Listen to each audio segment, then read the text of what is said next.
बच्चों, विज्ञान के दूसरे भाग केमिस्ट्री का हम दूसरे भाग को यहाँ पर जो है आज जो है बता रहे हैं। जो हर बार बोर्ड लगभग हर बार पूछता है ऐसे क्वेश्चनों को, और हमने बताया कि बार बार आने वाले ये क्वेश्चन है जो हमने वीडियो में शेयर कर रहे हैं। ये आप लोगों के बोर्ड के हिसाब से वेरी इंपॉर्टेंट है बच्चों। और यदि आपने हमारी तैयारी कर लिया दूसरे भाग की, तो केमिस्ट्री में हम आपसे ये इतना जरूर कहेंगे कि केमिस्ट्री में आप कभी नहीं फेल होंगे। और ये जो आज का दूसरा भाग है, इससे लगभग कम से कम 90 प्लस से 95 या 100 तक इसमें आने की संभावना है। और बोर्ड में ये हर बार पूछा गया है जो आज हमने बताया है इस वीडियो में। सो बच्चों ध्यान दीजिए, हम शुरू करते हैं। निस्तापन। निस्तापन क्या है बच्चों? निस्तापन एक वह ऐसी क्रिया है, निस्तापन वह क्रम है जिसमें कार्बोनेट अयस्क को वायु की अनुपस्थिति में गर्म किया जाता है। कह रहा है निस्तापन वह क्रम है जिसमें किसी कार्बोनेट, कोई भी कार्बोनेट है, उसको हम वायु की अनुपस्थिति में, मतलब जहां पर वायु ना हो वहां पर हम इसको गर्म करते हैं। जहां पर बिल्कुल भी वायु ना हो, हवा ना हो, ऐसी जगह में हम जब कार्बोनेट गैस को गर्म करते हैं तो निस्तापन की क्रिया होती है। जिंक कार्बोनेट, जैसे हमने है ना जिंक कार्बोनेट को हम वायु की अनुपस्थिति में यहाँ पे जब गर्म करते हैं, तो आप इसको ऐसे भी लगा सकते हैं। गर्म करने का एक चिन्ह है। जब जिंक कार्बोनेट को वायु की अनुपस्थिति में गर्म करते हैं तो जिंक और ऑक्साइड बनता है, आपका कार्बन डाइऑक्साइड आपका बाहर हो जाता है। भर्जन। भर्जन क्या है बच्चों? सल्फाइड अयस्क है। ये कार्बोनेट अयस्क है, याद रखना। यहाँ पे सल्फाइड अयस्क है। दोनों अयस्क में अंतर है। कार्बोनेट अयस्क को निस्तापन में कार्बोनेट अयस्क को, ठीक है ना, वायु की अनुपस्थिति में गर्म किया जाता है, और भर्जन में सल्फाइड अयस्क को, है ना, वायु की उपस्थिति में उच्च ताप पर गर्म किया जाता है। तो याद रखना बच्चों, अंतर थोड़ा सा अंतर है। कार्बोनेट अयस्क, इसमें है सल्फाइड अयस्क। सल्फाइड अयस्क को वायु की उपस्थिति में उच्च ताप पर गर्म करने से यह धातु ऑक्साइड में परिवर्तित हो जाती है ना। सल्फाइड अयस्क जो है आपका एक धातु है जो ऑक्साइड में परिवर्तित हो जाएगा, मतलब बदल जाएगा, है ना, जिसको हम भर्जन कहते हैं। यहाँ पे उदाहरण है, तो कभी कभी अगर ये नहीं लिख पाते तो उदाहरण जरूर लिख के आइएगा। जिंक सल्फाइड को ऑक्सीजन की उपस्थिति में जब गर्म करते हैं तो आपका जिंक ऑक्साइड बनता है और सल्फर डाइऑक्साइड आपका बाहर हो जाता है। कभी कभी बच्चों निस्तापन भर्जन में अंतर आता है, तो अंतर बड़े आसानी से आप लोग ऐसे बीच से लाइन खींच लेना और एक तरफ निस्तापन एक तरफ भर्जन लिख देना। इसी को निस्तापन नंबर 1 डाल देना। कार्बोनेट अयस्क, निस्तापन में कार्बोनेट अयस्क को वायु की अनुपस्थिति में गर्म किया जाता है, और भर्जन में सल्फाइड अयस्क को उच्च ताप पर वायु की उपस्थिति में गर्म करते हैं। इसकी निस्तापन की क्रिया वायु की अनुपस्थिति में होती है और भर्जन की क्रिया वायु की उपस्थिति में होती है ना। सो ये आप लोगों का वेरी इंपॉर्टेंट है बच्चों। निस्तापन पूछ सकता है अकेले भर्जन पूछ सकता है, या फिर दोनों में अंतर पूछ सकता है। सो याद रखिएगा। और आगे साबुन क्या है बच्चों? हम प्रतिदिन हमारा जीवन लगभग हर घरों में साबुन यूज करते हैं, तो हमें साबुन के बारे में जानकारी जरूर होनी चाहिए। बोर्ड पूछता है कि क्या हम जो साबुन यूज करते हैं, क्या उसके बारे में हम कुछ जानते हैं? साबुन है क्या? ये उच्च अणुभार वाले मोनोकार्बोक्सिलिक अम्ल, उच्च अणुभार वाले मोनोकार्बोक्सिलिक अम्लों के सोडियम और पोटेशियम लवण हैं। उच्च अणुभार वाले कार्बोक्सिलिक अम्लों के सोडियम और पोटेशियम लवण, यही साबुन है बच्चों। साबुन का सूत्र पूछ सकते हैं बोर्ड, तो साबुन का सूत्र अगर पूछते हैं तो ये है C17H35COONA, है ना, ये साबुन है। अब ये देखिए निर्माण क्या है बच्चों। सो इसमें इसको याद रखना, बड़ा सिंपल है। इसमें यहाँ से अगर आप ऐसे इसको काट देंगे, यहाँ से ऐसे अगर इसको काट दिया, इसको ऐसे काट दिया बच्चों ऐसे, और यहाँ से OH, 3 OH है, तो देखो CH2 OH जोड़ दिया, 3 है, एक जोड़ दिया यहाँ CH OH, एक यहाँ जोड़ दिया CH2 OH, इसका OH यहाँ जोड़ दिया, तो ये आपका ग्लिसरॉल आपका हो जाता है। और आपका जो बाकी जो अलग हुआ चीज है वो साबुन बन जाता है। यहाँ से C17H35 COO, C17H35 COO, ये सोडियम के 3, जो सोडियम के 3 अणु हैं, यहाँ पे सामने 3 लिखा, तो सामने 3 रखने से इस सभी में 3 हो गए, है ना। ये भी 1 2 3, सो इसीलिए 3 रख दिया, तो ये भी 3 हो गए। COO 1 2 3, तो सामने 3 रखने से COO भी 3 हो गए। सोडियम आपका ये, ठीक है ना, ये भी 3 हो गया, इसके 3 है तो सामने 3। इस प्रकार से साबुन का निर्माण होता है। अगले पार्ट को हम देखेंगे बच्चों, अपमार्जक। अपमार्जक क्या है बच्चों? आप लोग डिटर्जेंट पाउडर निरमा को यूज करते होंगे अपने डेली जीवन में। हर घर में कपड़े धोने के लिए, बर्तन धोने के लिए, फर्श साफ करने के लिए निरमे का यूज होता है। निरमा, जिसको डिटर्जेंट पाउडर बोलते हैं, सोडा बोलते हैं, कपड़े धोने का सोडा, यही अपमार्जक है बच्चों। अपनी भाषा में लिख देना, यदि याद नहीं होती है, रटती नहीं है, तो अपनी भाषा में आपको लिख के आना। सफाई के लिए उपयोग होने वाले, प्रयुक्त होने वाले पदार्थों को अपमार्जक कहते हैं। साबुन के सफाई के लिए प्रयुक्त होने वाले, मतलब उपयोग की जाने वाली चीजें, सफाई के लिए उपयोग की जाने वाले पदार्थों को अपमार्जक कहते हैं। ये डिटर्जेंट अपमार्जक होते हैं।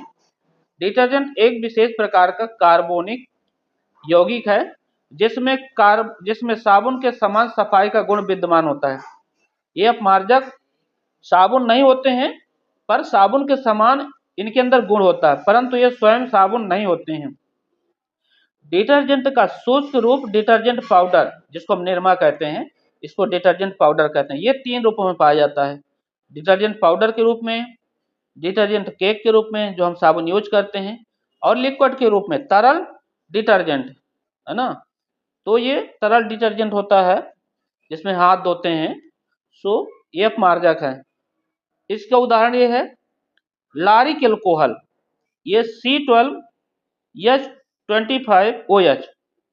याद रखना, कभी कभी लारिक एल्कोहल का पूछ सकता है कि लारिक एल्कोहल का सूत्र लिखो, तो आपको ये लिखना, याद रखना।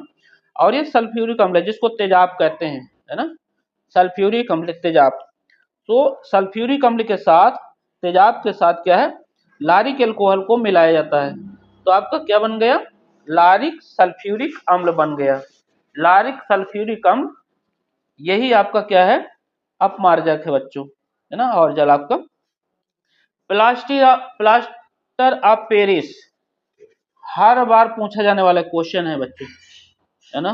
प्लास्टर ऑफ पेरिस, ध्यान देना, वेरी वेरी इंपॉर्टेंट है। Plaster of Paris very very important, है ना, हर बार पूछा है इसने। प्लास्टर ऑफ पेरिस क्या है?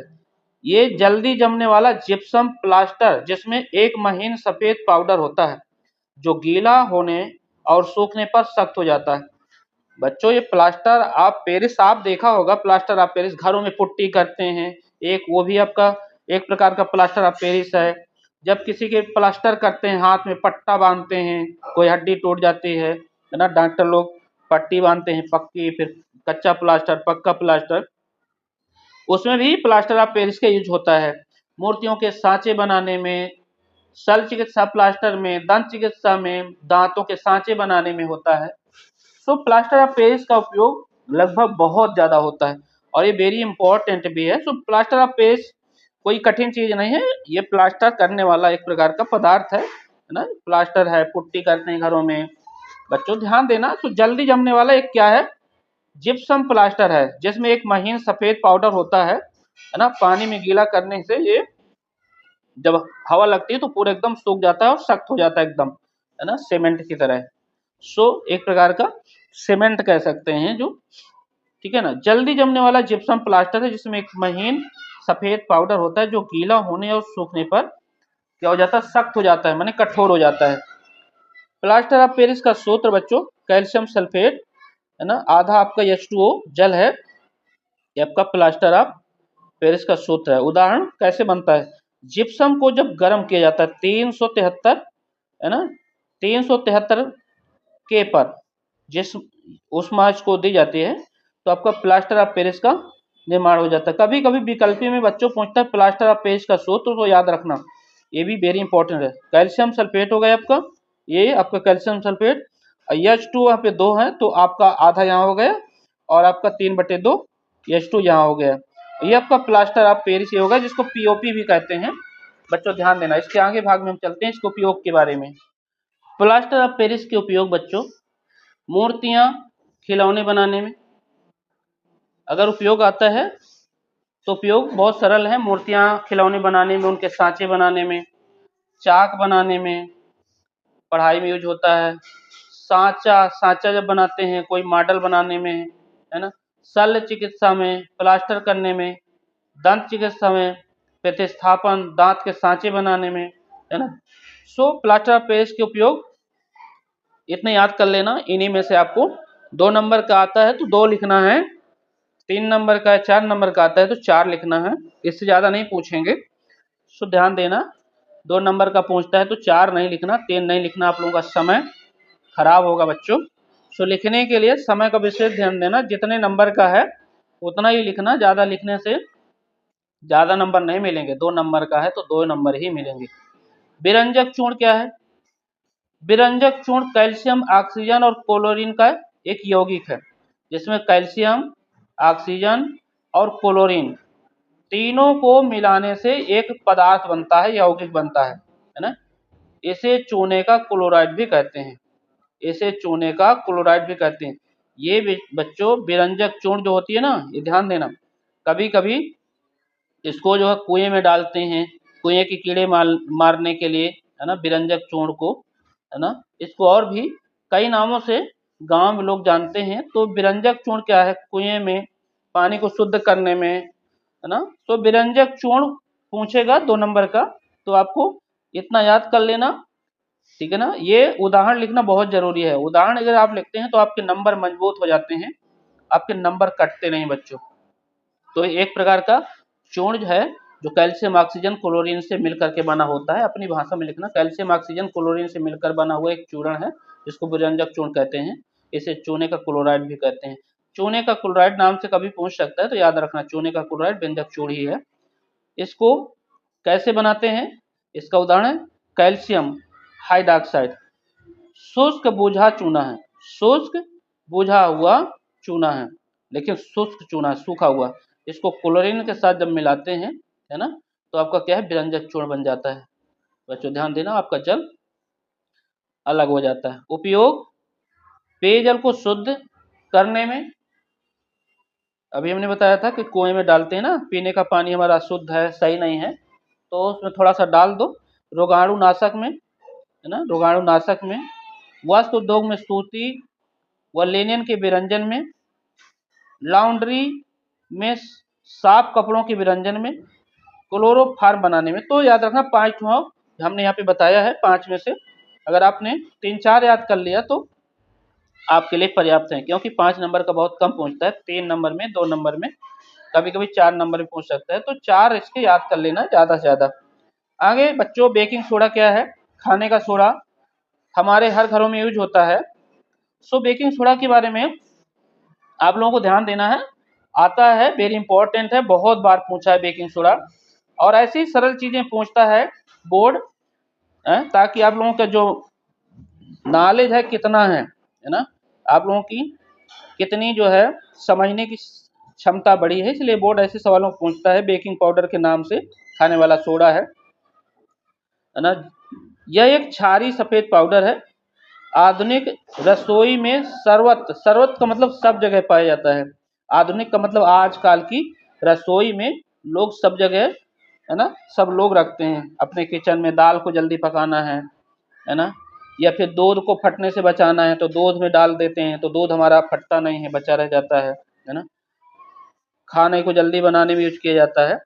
तो ये एक क्षारीय सफेद पाउडर है, खाने का सोडा जो आजकल हर एक रसोई घर में पाया जाता है। अपनी भाषा में लिखना। इसका उपयोग दूध को फटने से बचाने तथा खाने को जल्दी बनाने में किया जाता है। इसका उदाहरण सोडियम क्लोराइड को, जल को, कार्बन डाइऑक्साइड को, है ना, और NH3 को, इन तीनों चारों को जब मिलाते हैं तो आपका अमोनियम क्लोराइड आपका, ठीक है ना, और NaCO3 सोडियम हाइड्रोजन कार्बोनेट, यही आपका बेकिंग सोडा है। यही आपका बेकिंग सोडा, ये ध्यान देना बच्चों। इसके बाद आगे चलते हैं। ये आपका धातु और धातु में अंतर, खनिज और अयस्क में अंतर, दो में से एक जरूर आएगा, है ना।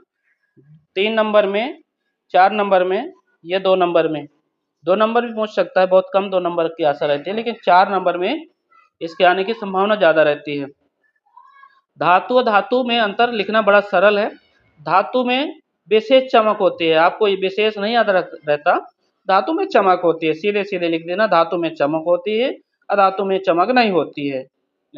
या फिर आयोडीन ग्रेफाइट को छोड़कर, क्योंकि आयोडीन ग्रेफाइट आपके अपवाद हैं, इसीलिए इनको छोड़कर लिख देना, धातु में चमक नहीं होती। विद्युत की सुचालक हैं, धातु में विद्युत के सुचालक हैं और ये कुचालक हैं विद्युत की। साधारण ताप पर ठोस होते हैं, अधातुएं ये ठोस, द्रव, गैस तीनों अवस्था में पाए जाते हैं।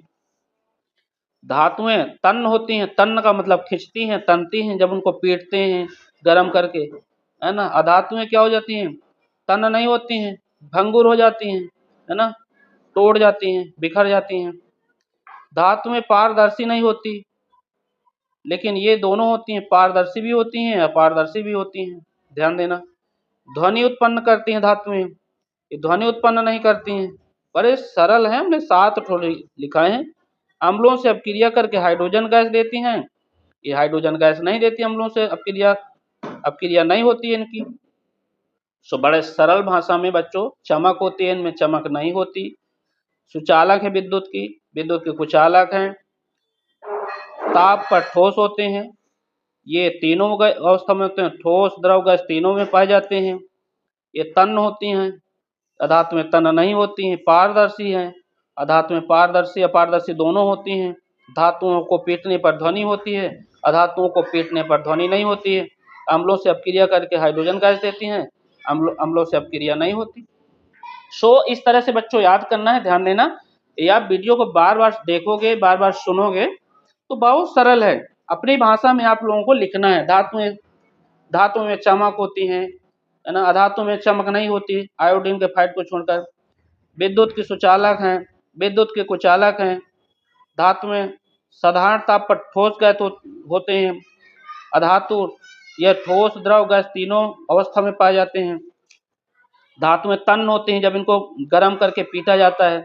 इनको अधातु में तन्न नहीं होती, बिखर जाती हैं, तोड़ जाती हैं। पारदर्शी नहीं होती धातुएं, अधातुएं दोनों होती हैं। इनमें ध्वनि उत्पन्न होती है, इनमें ध्वनि उत्पन्न नहीं होती। ऐसे लिख के आना है बच्चों, बहुत सरल है। खनिज क्या है, अयस्क क्या है। खनिज और अयस्क में अंतर भी वेरी इंपॉर्टेंट है, बहुत बार पूछा गया है। खनिज में धातु की मात्रा बहुत कम होती है, अयस्क में धातु की मात्रा अधिक होती है। तो इसमें खनिज में धातु की मात्रा कम होती है, अयस्क में धातु की मात्रा कम जो है इसमें बहुत कम होती है, इसमें अधिक होती है। तो इसमें क्या है, कम होती है, इसमें अयस्क में धातु की मात्रा अधिक होती है। तो ध्यान देना, धातु की मात्रा के बारे में पूछ रहा है तो धातु की मात्रा है, इसमें भी धातु की मात्रा है, इसमें कम होती है, अयस्क में, है ना, ज़्यादा होती है। खनिज से शुद्ध धातु प्राप्त होता है, खनिज से हम शुद्ध धातु प्राप्त करते हैं। अयस्क से शुद्ध धातु प्राप्त करना, खनिज से शुद्ध धातु प्राप्त करना कठिन होता है, मुश्किल है। और अयस्क से शुद्ध धातु प्राप्त करना आसान है। तो इसमें आसान है, इसमें कठिन है ना। शुद्ध धातु प्राप्त करना इसमें कठिन है, अयस्क से शुद्ध धातु प्राप्त करना आसान है। सो याद रखना, खनिज से शुद्ध धातु प्राप्त करना कठिन है, अयस्क से शुद्ध धातु प्राप्त करना आसान है।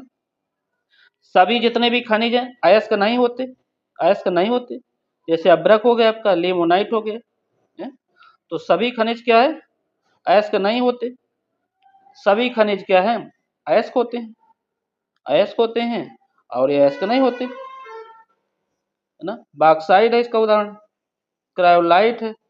सभी खनिजों से धातु का निष्कर्षण नहीं होता, सभी अयस्कों से धातु का निष्कर्षण हो सकता है। जो hydrocarbon, hydrocarbon very very important, 100 में 100%, इसको 100 में 100% ये आएगा। वेरी वेरी इंपॉर्टेंट है, वेरी वेरी इंपॉर्टेंट, महत्वपूर्ण, जितना कहा जाए उतना कम है, ये इतना इंपॉर्टेंट है बच्चों। हाइड्रोकार्बन क्या है, ऐसे पूछेगा कभी कभी। हाइड्रोकार्बन पूछता है तो संतृप्त हाइड्रोकार्बन, असंतृप्त हाइड्रोकार्बन। कभी कभी पूछेगा संतृप्त हाइड्रोकार्बन और असंतृप्त हाइड्रोकार्बन। लिखिए, यही सवाल पूछेगा एल्केन, एल्कीन, एल्काइन के बारे में पूछेगा। एल्केन, एल्कीन, एल्काइन क्या है। कभी कभी पूछेगा पैराफिन, ओलेफिन, एसिटिलीन। तो याद रखना बच्चों, एक ही सवाल को, एक ही चीज को कई नामों से पेपर में घुमा करके पूछते हैं। कभी कभी एकल बंध, द्विबंध, त्रिबंध क्या होते हैं। तो ये इतने नाम से जो है आपका पेपर आ सकता है। बहुत ध्यान से पढ़ना है अपने क्वेश्चन पेपर को। जब आप बोर्ड की कॉपी लिखते हैं उससे पहले क्वेश्चन को पढ़िए और ये समझिए, ये सोचिए कि जो हमने पढ़ा है क्या वो दूसरी तरीके से घुमा के तो नहीं आया। आप पेपर छोड़ के नहीं आना बच्चों, और पेपर इतना घुमा के देता है कि आप समझ ही नहीं पाएंगे। हाइड्रोकार्बन याद रखना, हाइड्रोकार्बन, संतृप्त हाइड्रोकार्बन, असंतृप्त हाइड्रोकार्बन। हाइड्रोकार्बन दो प्रकार के होते हैं, संतृप्त हाइड्रोकार्बन और असंतृप्त हाइड्रोकार्बन। संतृप्त हाइड्रोकार्बन को एल्केन या पैराफिन भी कहते हैं। कभी कभी एल्केन कहते हैं, कभी कभी पैराफिन, या फिर दोनों कहते हैं, है ना। असंतृप्त हाइड्रोकार्बन को एल्कीन और एल्काइन कहते हैं। एल्कीन को ओलेफिन और एल्काइन को एसिटिलीन भी कहते हैं। संतृप्त हाइड्रोकार्बन जो होते हैं एकल बंध होते हैं बच्चों, हैं, और जो असंतृप्त हाइड्रोकार्बन द्विबंध और त्रिबंध होते हैं। इनका समान सूत्र लिखिए, तो समान सूत्र देखो, CnH2n+2 है। इसमें देखो 2n+2 है ना। इसमें क्या कर दिया, +2 कर दिया, याद रखना। तो CnH2n, CnH2n, CnH2n, इसमें +2 किया, इसमें नहीं किया, इसमें माइनस कर दिया। बहुत सरल है। CnH2n, CnH2n, CnH2n, यहाँ पे +2 किया, इसमें नहीं किया, इसमें माइनस किया। ऐसे आप दोनों इन तीनों सूत्रों को याद कर लीजिए। आपके संतृप्त हाइड्रोकार्बन के उदाहरण है एल्केन। एल्केन के उदाहरण क्या है, आपका मेथेन हो गया, एथेन हो गया, प्रोपेन, है ना, ब्यूटेन, पेंटेन। इस तरीके से आप जो है कई उदाहरण हेक्सेन आगे बहुत लिख सकते हैं। जितने नंबर का पूछता है उसी हिसाब से आपको लिखना है। 2 नंबर का पूछता है तो 60 में बताना है। हाइड्रोकार्बन क्या है, संतृप्त हाइड्रोकार्बन दो प्रकार के होते हैं, संतृप्त हाइड्रोकार्बन, असंतृप्त हाइड्रोकार्बन। ये एल्केन होते हैं, एल्कीन और एल्काइन के नाम से इनको जाना जाता है। इनमें एकल बंध होता है। असंतृप्त हाइड्रोकार्बन में एल्कीन में 2 बंध होते हैं, एल्काइन में 3 बंध होते हैं। संतृप्त हाइड्रोकार्बन का समान सूत्र ये है, एल्कीन का समान सूत्र ये है CnH2n, एल्काइन का समान सूत्र CnH2n-2 है। उदाहरण लिख देना, मेथेन, एथेन, प्रोपेन, ये लिख देना बच्चों ना। ये इनके जो फार्मूला है सूत्र, है ना। अब देखो ये CH4 कैसे आया, इसका मान लीजिए यहाँ पर 1 है तो 1 मान लिया। 4 कैसे आया, 2 दूनी 4 है, 2 2 1 है, 2 1 कम 2, यहाँ पर 1 लिया तो 2 1 कम 2 और 2 4 हो गए। एथेन, इसका C का 2 ले लिया, C का 2 ले लिया तो 2 हो गया। तो जब 2 हो गया तो 2 दूनी 4 और 2 6 हो गया। प्रोपेन, C का 3 ले लिया तो 3 दूनी 6, 2 8, आपका 8 हो गए। ब्यूटेन, है ना। आगे एथीन का देखो कैसे, C का लिया 2 और 2 दूनी 4 तो हाइड्रोजन का 4 हो गया। C का लिया 3, दुगना है, ये देखिए सिंगल है, इसमें 2 का गुणा किया है, यहाँ पे गुणा का चिन्ह है, 2 1 का नम 2, 2 का गुणा है। तो कार्बन से हाइड्रोजन के जो यहाँ पे परमाणु है डबल होते हैं, C2 या 6, C4 या 8। सो एथीन, प्रोपीन, ब्यूटेन, इसका नाम देखो एल्कीन है इसीलिए इसको एथीन पढ़ते हैं, पीन पढ़ते हैं, तीन, इन इन करके पढ़ते हैं, है ना। इन है, ये आपका एन है तो एन करके पढ़ते हैं। थेन, एथेन, है ना, मेथेन, एथेन, प्रोपेन। ये आयन है, आयन है देखो, तो आयन को कैसे पढ़ते हैं, है ना। कार्बन के दो हैं तो दो तो आपको पढ़ेंगे, है ना। आयन, एथाइन, एथ, तीन है तो प्रोप, चार है तो ब्यूट, तो एथाइन। अभी देखो इसमें कार्बन का यहाँ पे दो लिया, तो दो दूनी चार, चार में दो घटा दिया तो दो बचा। आपको ऐसे इनका सूत्र निकाल लेना। अगर इसका तीन लिया तो तीन दूनी छः, छः में दो ही घटा दिया तो चार बचा। यहाँ पे चार लिया तो चार दूनी आठ, आठ दूनी आठ, आठ में दो ही घटा दिया छः, है ना। सो ये आयन है ना। इनका जो है एथाइन, प्रोपाइन, ब्यूटाइन। सो एल्काइन को इस तरह से बच्चों। अब दूसरा 60 में और 6 नंबर का पूछता है, तो बस संतप्त हाइड्रोकार्बन, यहाँ पे संतप्त हाइड्रोकार्बन डालना है, जो हम अभी बोल रहे थे वही आपको लिख देना है। वो हाइड्रोकार्बन जिनके अणुओं में उपस्थित कार्बन परमाणु की चारों संयोजकताएं एकल बंधु द्वारा संतुष्ट होती हैं।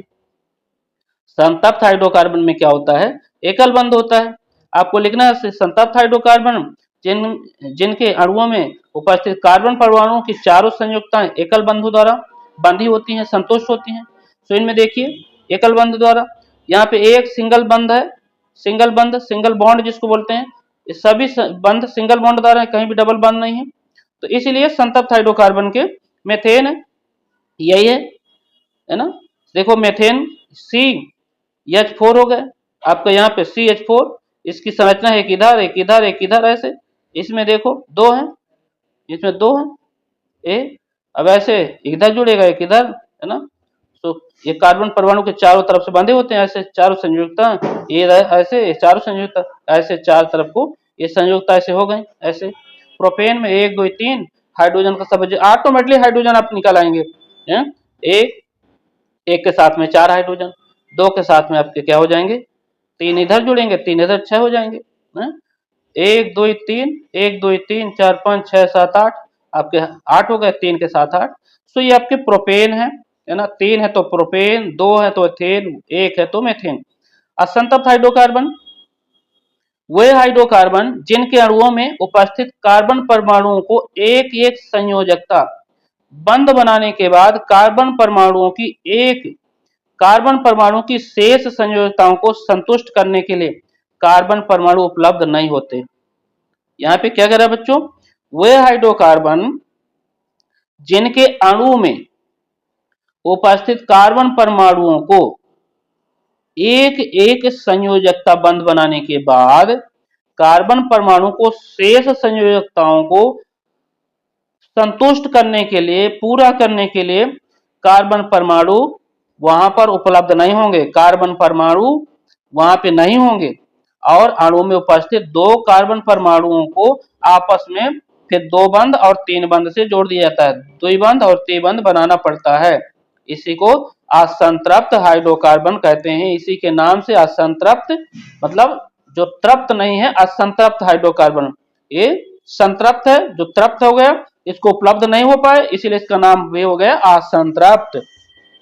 इसमें देखो दो बंध हो गए, है ना, इसमें तीन बंध हो गए, तो जिसमें दो बंध हैं इसमें दो बंध है तो ये आपका एल्कीन है, जिसमें तीन बंध है तो आपका एल्काइन है, त्रिबंध है, एल्काइन में त्रिबंध है, एल्कीन में द्विबंध है। सो ये देखिए बच्चों, इसमें कार्बन के दो हैं तो इसीलिए एथिलीन बोलेंगे, है ना, एथिलीन या फिर एथीन बोलेंगे, इन करके आएगा, इन। एल्कीन है तो एल्कीन, एथीन होगा, है ना। कार्बन के तीन होते प्रोपीन कहते, चार होते ब्यूटीन कहते।